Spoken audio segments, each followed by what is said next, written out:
नमस्कार दोस्तों, GM classes में आप सभी का स्वागत है और मैं हूं आपके साथ गगन गोयल। दोस्तों, आज हम आपके साथ डिस्कस करेंगे 5 अप्रैल और 6 अप्रैल की करंट अफेयर। दोस्तों, इस वीडियो में हम आपके साथ करंट अफेयर के क्वेश्चनों को तो डीपली डिस्कस करते ही हैं, साथ में द हिंदू की जो भी शॉर्ट न्यूज़ होती हैं उनको भी हम आपके साथ डिस्कस करते हैं। तो दोस्तों, आइए बिना किसी देरी के स्टार्ट करते हैं आज का डिस्कशन।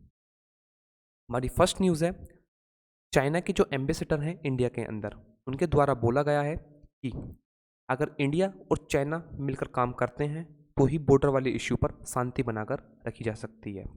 तो दोस्तों, आपको बता दूं कि चाइना इस तरह के केवल स्टेटमेंट देता है, इस तरह के स्टेटमेंट के ऊपर वर्क बिल्कुल भी नहीं करता है। जिस भी कंट्री के ऊपर चाइना को अपना दबाव बढ़ाना होता है, उसी कंट्री के साथ किसी न किसी इश्यू को लेकर ये डिस्प्यूट बना लेता है। जैसा कि आपको पता है कि करंट में चाइना के फिलीपींस और वियतनाम के साथ बॉर्डर डिस्प्यूट चल रहे हैं। और दोस्तों, जो चाइना है पूरे साउथ चाइना सी को अपना सी मानता है कि सारा सी मेरा है, क्योंकि इसका जो नाम है वो मेरे नाम पर है, तो इसलिए सारा सी मेरा है, यानी सारा समुद्र जो है वो चाइना का है। तो दोस्तों, आपको पता है कि लास्ट ईयर गालवान वैली में चाइना ने किस तरह का अग्रेशन दिखाया था इंडिया के अगेंस्ट में। वहाँ पर हमारे जो मिलिट्री मैन थे उनकी भी जान गई थी। तो दोस्तों, चाइना केवल बोलता बोलता है, करता कुछ भी नहीं है। नेक्स्ट न्यूज़ है हमारी, जो एक्टर हैं शशि कला जी, उनकी डेथ हो गई है 88 ईयर्स की एज में। ये हैं आपकी शशि कला जी, 88 ईयर्स की एज में डेथ हो गई। नेक्स्ट न्यूज़ हमारी दोस्तों, केजरीवाल जी जो दिल्ली के सीएम हैं, वो बोल रहे हैं कि हमने जो किसानों को सपोर्ट किया है उसके लिए जो सेंट्रल गवर्नमेंट है वो दिल्ली गवर्नमेंट को पनिश कर रही है, क्योंकि दोस्तों दिल्ली गवर्नमेंट की जो मैक्सिमम पावर है अब एलजी के हाथ में दे दी गई है। एक बिल लाया गया है पार्लियामेंट के अंदर जिसके द्वारा जो मैक्सिमम पावर है वो एलजी के हाथ में दे दी गई है। नेक्स्ट न्यूज़ है हमारी, जो जॉर्डन के प्रिंस हैं हमजा, वो अंडर हाउस अरेस्ट हैं, यानी कि जो जॉर्डन के राजकुमार हैं उनको अंडर हाउस अरेस्ट में रखा गया है। नेक्स्ट न्यूज़ है दोस्तों, जो अनदर बैच ऑफ राफेल है वो आपका मिड में, यानी कि मई के मिड में आ जाएगा इंडिया के अंदर। तो दोस्तों, आपको पता होना चाहिए कि जो राफेल है वो हम किस कंट्री से खरीद रहे हैं। तो दोस्तों, हम राफेल जो है वो फ्रांस कंट्री से खरीद रहे हैं। नेक्स्ट न्यूज़ है हमारी, सुकमा के अंदर एनकाउंटर किया गया और वहाँ पर 22 जो है लोगों की जान चलेगी, जो कि सीएपीएफ के जवान थे, उनकी जान चलेगी सुकमा के अंदर। नक्सल अटैक था दोस्तों, ये कौन सा नक्सल अटैक था सुकमा के अंदर, जिसके अंदर जो 22 पुलिस वाले हैं, सॉरी 22 सीएपीएफ के जवान थे, उनकी डेथ हो गई। और दोस्तों, ये सुकमा जो पड़ता है छत्तीसगढ़ राज्य में पड़ता है। कहाँ पर? छत्तीसगढ़ राज्य में। तो आइए देखते हैं आज का फर्स्ट क्वेश्चन। हमारा फर्स्ट क्वेश्चन है, national maritime day celebrated on which date? National maritime day किस डेट को सेलिब्रेट किया जाता है? तो दोस्तों, जो नेशनल मैरीटाइम डे है वो आपका 5 अप्रैल को सेलिब्रेट किया जाता है। किसको? 5 अप्रैल को सेलिब्रेट किया जाता है। और दोस्तों, इस ईयर 58वें नंबर यानी 58th एडिशन था किसका? नेशनल मैरीटाइम डे का। तो फर्स्ट टाइम आपसे क्वेश्चन बन सकता है कि बताइए जो नेशनल मैरीटाइम डे है वो फर्स्ट टाइम किस ईयर में सेलिब्रेट किया गया था, यानी कि फर्स्ट टाइम किस ईयर में सेलिब्रेट किया गया था? तो दोस्तों, जो नेशनल मैरीटाइम डे है उसको 1964 में फर्स्ट टाइम सेलिब्रेट किया गया था। और दोस्तों, ये सेलिब्रेट किस लिए किया जाता है? क्योंकि जो हमारी कॉमर्स एंड इकोनॉमी है, यानी कि जो कि वाटर के थ्रू हम जो भी अपना व्यापार करते हैं उसी को बढ़ावा देने के लिए, उसी के बारे में अवेयरनेस फैलाने के लिए इस तरह का जो नेशनल मैरीटाइम डे है इसको सेलिब्रेट किया जाता है। क्योंकि दोस्तों, हमारी इकोनॉमी जो है वो काफ़ी हद तक इस बात पर निर्भर करती है कि हमारा जो समुद्र के रास्ते व्यापार होता है वो किस लेवल तक अच्छी तरीके से होता है। तो इस चीज़ पर भी जो हमारी इकोनॉमी है वो डिपेंड करती है। तो आइए अब चलते हैं नेक्स्ट क्वेश्चन पर। नेक्स्ट क्वेश्चन है, H1B visa related to which country? यानी कि H1B वीज़ा किस कंट्री से रिलेटेड है? तो दोस्तों, आपको बता दूं, जो H1B वीज़ा है वो आपका यूएसए से रिलेटेड है। किससे? यूएसए से रिलेटेड है। तो दोस्तों, अब आपको मैं कुछ जो यूएसए के वीज़ा हैं जो इंडिया के पर्सन को दिए जाते हैं उसके बारे में बता देता हूँ। दोस्तों, सबसे पहले हमारा H1B वीज़ा, कौन सा? H1B वीज़ा, जो कि दोस्तों स्किल्ड वर्कर को दिया जाता है। किसको? स्किल्ड वर्कर को दिया जाता है। और दोस्तों नेक्स्ट वीज़ा है हमारा H2B वीज़ा। कौन सा? H2B वीज़ा, जो कि हमारे जो सीजनल वर्कर होते हैं, उनको इस तरह का वीज़ा दिया जाता है। कौन सा? H2B वीज़ा सीजनल वर्कर को दिया जाता है। और दोस्तों फिर तीसरे नंबर पर आता है आपका L1 वीज़ा। कौन सा? L1 वीज़ा, जो कि दोस्तों इंट्रा कंपनी ट्रांसफ़र के लिए दिया जाता है। इंटर कंपनी ट्रांसफ़र मतलब जैसे दोस्तों आपकी पोस्टिंग, जैसे आप गूगल में वर्क करते हैं इंडिया के अंदर, लेकिन गूगल अब आपको अमेरिका के अंदर ट्रांसफ़र कर दे तो इसे बोलेंगे आपकी, यानी कि ये जो जॉब है आपको अमेरिका में जॉब दे दे तो आपको बोलेंगे कि इंट्रा कंपनी ट्रांसफ़र हुआ है आपका। तो दोस्तों इस केस में जो वीज़ा दिया जाता है वो दिया जाता है आपका कौन सा? L1 वीज़ा, यानी कि इंट्रा कंपनी ट्रांसफ़र जो वीज़ा दिया जाता है वो कौन सा दिया जाता है? L1B visa, L1 visa. और दोस्तों एक वीज़ा होता है J1 वीज़ा। कौन सा? J1 वीज़ा, जो दोस्तों स्टूडेंट्स, यानी कि जो स्टूडेंट यानी कि वहाँ पर जाकर पढ़ना चाहता है और साथ में वर्क भी, यानी पार्ट टाइम जॉब भी करना चाहता है, तो उसके लिए जो वीज़ा दिया जाता है वो कौन सा दिया जाता है? J1 visa. तो दोस्तों आपके माइंड में क्वेश्चन आ रहा होगा कि ये न्यूज़ में किस लिए है। दोस्तों आपको बता दूं कि जो हमारे चाचा डोनाल्ड ट्रंप थे उनके द्वारा 31 मार्च 2021 तक जो H1B वीज़ा है उसके ऊपर बैन लगा दिया गया था। तो लेकिन दोस्तों अब 31 मार्च 2021 तो जा चुकी है। तो दोस्तों इस बैन को जो अमेरिका के 46 नंबर के प्राइम प्रेसिडेंट हैं, कौन? जो बाइडेन जी, इनके द्वारा बढ़ाया गया नहीं है, यानी कि इसकी जो बैन है उसको ख़त्म कर दिया गया है। तो इसलिए दोस्तों आपका न्यूज़ में, तो दोस्तों आप ये जो 4 वीज़ा हैं इनको ध्यान से याद कर सकते हैं, क्योंकि दोस्तों इनके बारे में आपसे क्वेश्चन बन सकता है। तो आइए अब चलते हैं नेक्स्ट क्वेश्चन पर। नेक्स्ट क्वेश्चन है the centre of happiness in IIM Jammu inaugurated by which minister? तो दोस्तों जो centre of happiness in IIM Jammu में इनोग्रेट किया गया वो किया गया जो हमारे एजुकेशन मिनिस्टर हैं, कौन? रमेश पोखरियाल निशंक जी, इनके द्वारा इसको लॉन्च किया गया। तो दोस्तों ये लॉन्च किस बेस पर किया गया? ये किया गया आपका जो नेशनल एजुकेशन पॉलिसी आने आई है आपकी 2020, उसके ऊपर लॉन्च किया गया। तो आइए अब थोड़ा नेशनल एजुकेशन पॉलिसी के बारे में बात कर लेते हैं। दोस्तों सबसे पहले क्वेश्चन बनेगा आपसे कि बताइए जो नेशनल एजुकेशन पॉलिसी 2020 आई है वो कौन से नंबर की एजुकेशन पॉलिसी है? तो आपको बता दूं दोस्तों ये तीसरे नंबर की नेशनल एजुकेशन पॉलिसी है। तो बताइए फर्स्ट एजुकेशन पॉलिसी कब आई थी? तो दोस्तों फर्स्ट एजुकेशन पॉलिसी हमारी 1968 में आई थी। किसमें? 1968 में आई थी, जो कि पहले नंबर की एजुकेशन पॉलिसी थी। जो दूसरे नंबर की एजुकेशन पॉलिसी आई थी वो आई थी दोस्तों आपकी 1986 में, 1986 में। लेकिन दोस्तों जो 1986 में नेशनल एजुकेशन पॉलिसी आई थी इसके अंदर कुछ चेंजेस किए गए थे। किसमें? 1992 में। इसमें 1992 में कुछ चेंजेस किए गए थे किसके अंदर? जो दूसरे नंबर की नेशनल एजुकेशन पॉलिसी आई थी। और दोस्तों तीसरे नंबर की जो नेशनल एजुकेशन पॉलिसी है वो है आपकी नेशनल एजुकेशन पॉलिसी 2020। तो दोस्तों इसी के बेस पर the centre of happiness in IIM Jammu इनोग्रेट किया गया हमारे एजुकेशन मिनिस्टर श्री रमेश पोखरियाल निशंक जी के द्वारा। तो दोस्तों एक चीज़ और बता दूं कि पहले आप चलो इस चीज़ को आप मुझे कमेंट बॉक्स में कमेंट करके बताइए कि जो एजुकेशन मिनिस्ट्री है इसका नाम पहले क्या था, यानी किस मिनिस्ट्री का नाम चेंज कर कर एजुकेशन मिनिस्ट्री रखा गया। तो आइए अब देखते हैं नेक्स्ट क्वेश्चन। नेक्स्ट क्वेश्चन है recently which person is delisted from the list of star campaigner? यानी कि जल्द ही में किस पर्सन को स्टार कैंपेनर की लिस्ट से डीलिस्ट कर दिया, यानी हटा दिया गया है? तो दोस्तों ये हैं आपके जो एक्स टेलीकॉम मिनिस्टर हैं ए राजा, इनको स्टार कैंपेनर की लिस्ट से हटा दिया गया है। किसके द्वारा? इलेक्शन कमीशन ऑफ इंडिया के द्वारा। किसके द्वारा?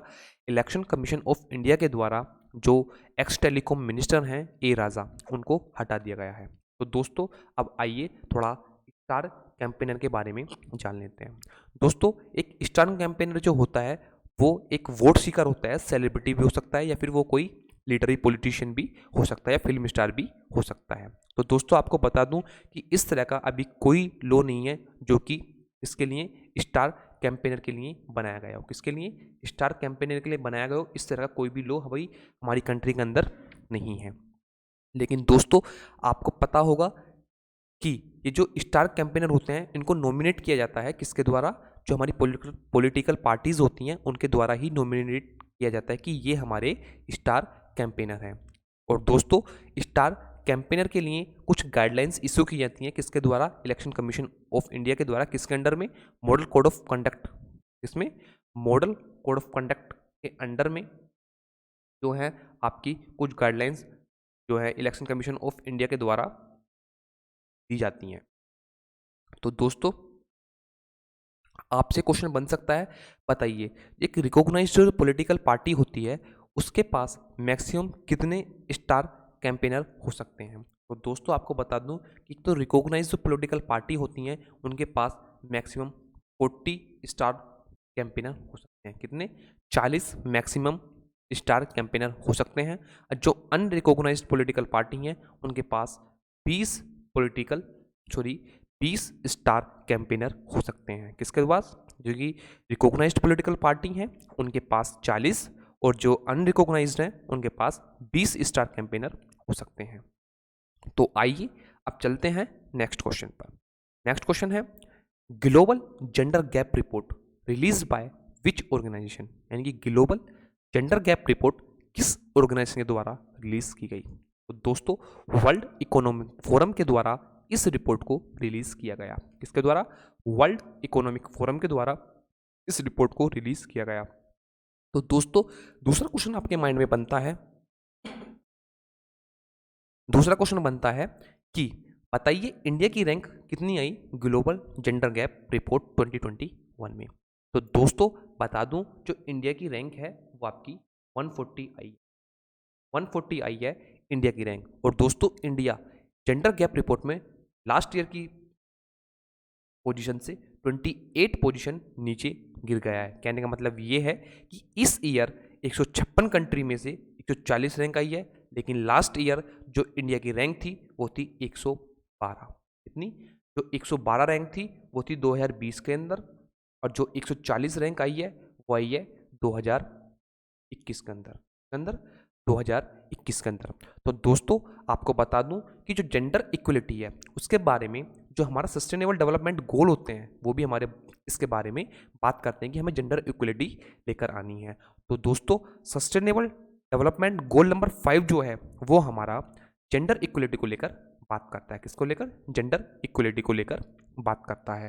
तो दोस्तों आपसे क्वेश्चन ये भी बन सकता है कि बताइए जो ग्लोबल जेंडर गैप रिपोर्ट है उसको टॉप किस कंट्री ने किया है? तो दोस्तों आपको बता दूं कि जो ग्लोबल जेंडर गैप रिपोर्ट है उसको आइसलैंड के द्वारा टॉप किया गया है। किसके द्वारा?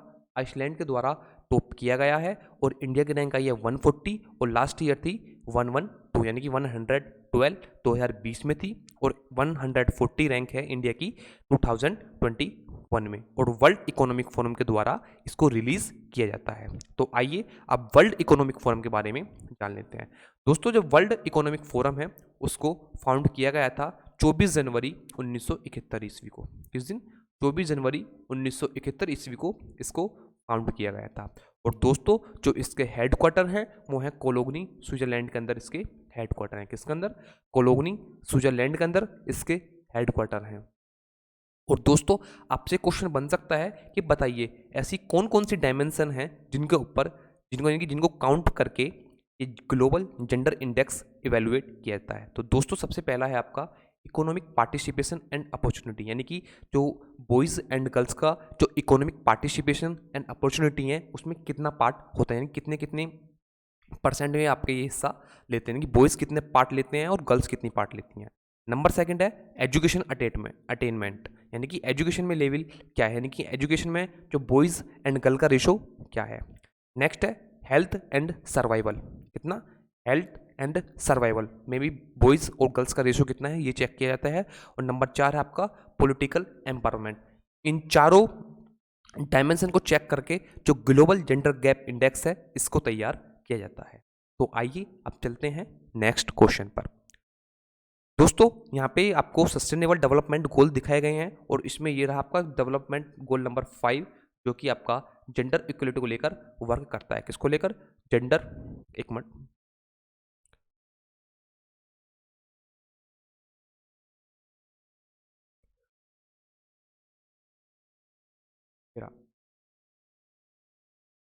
सस्टेनेबल डेवलपमेंट गोल नंबर 5 है, ये आपका जेंडर इक्वलिटी को लेकर वर्क करता है। तो दोस्तों हमारे टोटल कितने सस्टेनेबल डेवलपमेंट गोल हैं? 17, जिसमें पहला है नो पॉवर्टी, दूसरा है जीरो हंगर, तीसरा है गुड हेल्थ एंड वेलबींग, चौथा है क्वालिटी एजुकेशन, पांचवा जेंडर इक्वलिटी, छठा clean water and sanitation, number 7 affordable and clean energy, number 8 decent work and economic growth, number 9 है industry innovation and infrastructure, number 10 है reduce inequalities, number 11 है sustainable cities and communities, number 12 है responsible consumption and production, number 13 है climate action, number 14 है life below water, और number 15 life on land, number 16 piece justice and strong institution, and number 17 partnerships for the goals. तो दोस्तों ये हमारे 17 sustainable development goal है। तो हमारा चलिए देखते हैं आज का नेक्स्ट क्वेश्चन। नेक्स्ट क्वेश्चन है recently Dada Saheb Phalke award given to which person, यानी दादा साहेब फाल्के अवार्ड जो है वो किस पर्सन को दिया गया। तो दोस्तों आपको बता दूं कि जो दादा साहेब फाल्के अवार्ड जो रिसेंटली में दिया गया है वो दिया गया है 51वें नंबर का। कौन सा? 51वें नंबर का दादा साहेब फाल्के अवार्ड दिया गया है किसको? जो रजनीकांत जी आपके साउथ के एक्टर हैं उनको दिया गया है, और किसके द्वारा? प्रकाश जावड़ेकर जी के द्वारा, जो कि हमारे minister of information and broadcasting भी, इसके द्वारा प्रकाश जावड़ेकर जी के द्वारा दिया गया है। तो दोस्तों आपसे क्वेश्चन बन सकता है कि बताइए किस मिनिस्ट्री के अंडर में, यानी किस मिनिस्ट्री के द्वारा इसको दिया जाता है। तो दोस्तों ministry of information and broadcasting, कौन जी? Ministry of information and broadcasting के द्वारा इसको दिया जाता है। और दोस्तों ये सिनेमा के फील्ड में सबसे हाईएस्ट अवार्ड है, इंडिया का सबसे हाईएस्ट अवार्ड है सिनेमा के फील्ड में। तो दोस्तों आपसे क्वेश्चन बन सकता है बताइए कि सबसे पहले ये अवार्ड किसको दिया गया था। तो दोस्तों जब सबसे पहले अवार्ड दिया गया था वो दिया गया था देविका रानी को। तो देविका रानी को दिया गया था, और 1969 में इसको स्टार्ट किया गया था देना। किसमें? 1969 में इस अवार्ड को देना स्टार्ट किया गया था। और जो 50वां दादा साहेब फाल्के अवार्ड है वो आपका अमिताभ बच्चन जी को दिया गया था। किसको? अमिताभ बच्चन को ये अवार्ड दिया गया था। तो आइए अब चलते हैं नेक्स्ट क्वेश्चन पर। नेक्स्ट क्वेश्चन है national policy for rare disease 2021 released by which organisation, यानी कि जो नेशनल एजुकेशन पॉलिसी आई है रेयर डिजीज के लिए 2021 की, वो किसके द्वारा रिलीज की गई। तो दोस्तों जो हमारे union health and family welfare minister हैं, कौन? डॉक्टर हर्षवर्धन जी, उनके द्वारा इस रिपोर्ट को, यानी कि इस पॉलिसी को रिलीज किया गया। कौन सी? National policy for rare disease 2021। तो दोस्तों आपको बता दूं कि जो इंडिया के अंदर रेयर डिसीज आई थी, यानी कि लगभग 10,000 लोगों में से कोई बीमारी अगर 6 या 7 लोगों को होती है तो उस डिसीज को बोलते हैं दोस्तों हम रेयर डिजीज। कितना? अगर 10,000 लोगों में से कोई बीमारी 6 या 7 लोगों को है, उस बीमारी को बोलते हैं हम कोई रेयर डिसीज है ये। तो दोस्तों जो रेयर डिसीज है इसके लिए जो नेशनल एजुकेशन पॉलिसी है दोस्तों, sorry national policy for rare disease है, उसके लिए जो वर्क स्टार्ट किया था दोस्तों वो बात की गई थी 2017 में। लेकिन दोस्तों उस समय किसी कारणवश इसको रिलीज नहीं कर पाए, तो दोस्तों 2021 में इस पॉलिसी को रिलीज किया गया है। तो दोस्तों आपके माइंड में कुछ क्वेश्चन आ रहे होंगे, जैसे कि आपको बता दूं कि रेयर डिसीज में कुछ एग्जांपल जो हैं जो कि इंडिया के अंदर पाई जाती हैं, उसके कुछ 2 एग्जांपल हैं वो आपको बता देता हूं। तो दोस्तों सबसे पहले होती है आपकी वाटर एलर्जी, आपकी रेयर डिसीज में आती है। फॉरेन एसेंट सिंड्रोम, ये भी आपकी रेयर डिसीज में आती है। और लाफिंग डेथ जो आती है ये भी दोस्तों इंडिया के अंदर रेयर डिसीज के अंदर ही आती है। तो आइए अब चलते हैं नेक्स्ट क्वेश्चन पर। नेक्स्ट क्वेश्चन है who chaired the 17th BIMSTEC ministerial meeting, यानी कि 17वें नंबर की जो बिम्स्टेक की मिनिस्टर लेवल की मीटिंग हुई उसको किस कंट्री के द्वारा चेयर किया गया। तो दोस्तों तो बिम्स्टेक की जो 17वें नंबर की मिनिस्टर लेवल की जो मीटिंग हुई है उसको श्रीलंका के द्वारा चेयर किया गया। किसके द्वारा? श्रीलंका के द्वारा चेयर किया गया। और दोस्तों हमारी कंट्री की तरफ से इस मीटिंग में जो हमारे एक्सटर्नल अफेयर मिनिस्टर थे डॉक्टर जयशंकर, उनके द्वारा पार्टिसिपेट किया गया। और दोस्तों ये एक वर्चुअल मोड में की गई थी, जिसमें कोरोना के चलते इस मीटिंग को वर्चुअल मोड में कंडक्ट कराया गया था। तो दोस्तों जो हमारे एक्सटर्नल अफेयर मिनिस्टर हैं उनके द्वारा बोला गया कि जो इंडिया है वो इस बिम्स्टेक जो आपकी समिट है, बिम्स्टेक में जितने भी कंट्री हैं उन सबको साथ लेकर काउंटर टेररिस्ट यानी कि टेररिस्ट को लेकर और बाकी इकोनॉमिक लेवल पर भी सबको साथ लेकर चलना चाहते हैं। और इंडिया जो है एज ए लीड वर्क काम करना चाहता है सबके साथ में मिलकर। तो दोस्तों अब आइए थोड़ा बिम्स्टेक के बारे में भी जान लेते हैं। किसके? बिम्स्टेक के बारे में भी जान लेते हैं। दोस्तों बिम्स्टेक की फुल फॉर्म होती है the bay of Bengal initiative for multi sectoral technical and economic corporation. क्या? The bay of Bengal initiative for multi sectoral technical and economic corporation. तो दोस्तों आपको बता दूं कि जो इसके हेडक्वार्टर है वो ढाका बांग्लादेश के अंदर इसके हेडक्वार्टर है। किसके अंदर? ढाका बांग्लादेश के अंदर इसके हेडक्वार्टर हैं। और इसको 1997 में फाउंड किया गया था। इसमें 1997 में इसको फाउंड किया गया था। तो आइए अब थोड़ा जो जो कंट्री इसके मेंबर हैं उसके बारे में जान लेते हैं। नंबर 1 तो दोस्तों हमारी कंट्री इंडिया, दूसरे नंबर पर नेपाल, फिर भूटान, फिर बांग्लादेश, फिर म्यांमार, फिर थाईलैंड और फिर श्रीलंका। और दोस्तों इस बार की जो मीटिंग है वो श्रीलंका के द्वारा ही चेयर करेगी। यानी बिम्स्टेक में जो मेंबर हैं वो कितने हैं? 7 कंट्रीज के मेंबर हैं। तो दोस्तों आपको बता दूं कि आपसे ऑप्शन दे सकता है कि पाकिस्तान भी क्या बिम्स्टेक का मेंबर है? तो दोस्तों पाकिस्तान बिम्स्टेक का मेंबर नहीं है। India, Nepal, Bhutan, Bangladesh, Myanmar, Thailand और श्रीलंका ही जो बिम्स्टेक है यानी कि the bay of Bengal initiative for multi sectoral technical and economic corporation का मेंबर हैं। और तो दोस्तों चलते हैं नेक्स्ट क्वेश्चन पर। नेक्स्ट क्वेश्चन है which article allows for the creation of N autonomous state with in Assam in certain tribal areas. यानी कि कौन सा आर्टिकल जो असम के अंदर यानी कि कौन सा article in certain tribal areas autonomous state बनाने का दर्जा यानी कि बारे में अलाउ करता है असम के अंदर। तो दोस्तों आपको बता दूं कि आर्टिकल 244A जो है वो अलाउ करता है किसके अंदर?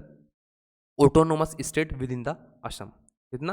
Autonomous state within the Assam ये इसको अलाउ करता है। और दोस्तों 1969 में इसको हमारे कॉन्स्टिट्यूशन के अंदर ऐड किया गया था। जो 244A आर्टिकल है इसको 1969 में हमारे कॉन्स्टिट्यूशन में ऐड किया गया था। कौन से? इसके द्वारा 22nd कॉन्स्टिट्यूशनल अमेंडमेंट एक्ट के द्वारा जो आर्टिकल 244A है जो कि autonomous state within the Assam के लिए अलाउ करता है। तो दोस्तों जो आर्टिकल 244A है वो अकाउंट है for more autonomous power to the tribal areas then the 6th schedule.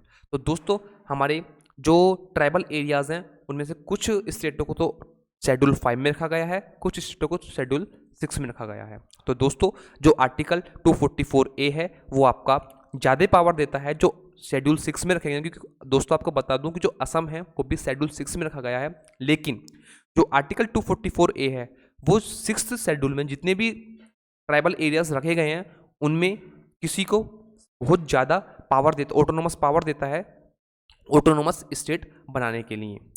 तो दोस्तों आइए अब थोड़ा 6th शेड्यूल के बारे में जान लेते हैं। दोस्तों 6th शेड्यूल में हमारी 4 कंट्री हैं। कौन कौन सी?